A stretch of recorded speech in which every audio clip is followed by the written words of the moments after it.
नमस्ते मित्रांनो, आपण ग्रामीण भागात काय होतं, घर बांधतो आणि घराच्या शेजारी सेफ्टी टँक बांधतो आणि नंतर आपल्याला जागेचा प्रश्न असतो. गुरंढोरं असतात, गोठा असतात, गाड्यांचं शेड असतं. आपण काय करतो, पूर्ण त्या ठिकाणी वास्तू बांधतो आणि यूज करतो. कालांतराने 5-10 वर्ष निघून जातात आणि नंतर तो सेफ्टी टँक आपण पूर्ण असं PCC केलेला असतो, पूर्ण काढले गेलेला असतो. ज्यावेळेस ती क्षमता पूर्ण भरती आणि ब्लॉक होते, चॉकअप होते, त्यावेळेस प्रश्न उभा राहतो, ते उपसायचं कसं.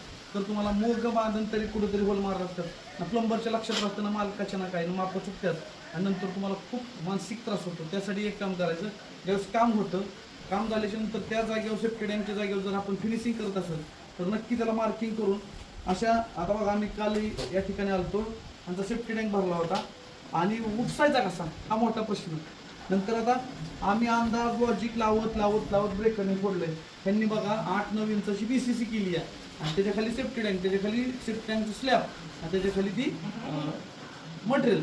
आता उपसायचं आम्ही आज काल अंदाजाने तरी आम्ही 1-2 जागेवर फसलो, अंदाजे फोडलं आणि आता त्यातली पूर्ण क्लिनिंग केलं. त्याला आता काय सोय केली, साधारणतः 6 इंचीचा पाईप टाकला आहे म्हणजे खड्ड्यात आणि त्याला हँडकॅप लावली आहे आणि त्या हँडकॅप लावून त्याच्यावर नकळत 1-2 इंचाचा माल करणार आहे आणि त्याचं मार्किंग करून घरात जसं आपण जुनी कागदपत्र जपून ठेवतो त्याप्रमाणे त्याचं मार्किंग व्यवस्थित ठेवायचं. कारण घरात इतर जशा गोष्टी महत्त्वाच्या तशा अशाही काही खुणा महत्त्वाच्या असतात. तर आपणही नवीन घर बांधत असताल किंवा सेफ्टी टँक असेल आणि त्याच्यावर तुम्ही काहीतरी नवीन शेड करताय किंवा गुरांसाठी गोठा, गाड्यांना पार्किंग, त्यावेळेस या गोष्टीची काळजी घ्या. प्लंबरला बोलवा किंवा गौंड्याला सांगा किंवा अशा करा. येणाऱ्या काळात नंतर तुम्हाला प्रॉब्लेम तयार होत नाही आणि सेफ्टी टँक साफ करायचं असेल त्यावेळेस तुम्हाला सहजपणे ते काम होऊन जाईल. तर जे आम्हाला योग्य वाटतं ते तुम्हाला सांगतो, नक्की आचरणात आणा, तुमचा त्रास कमी होईल. धन्यवाद.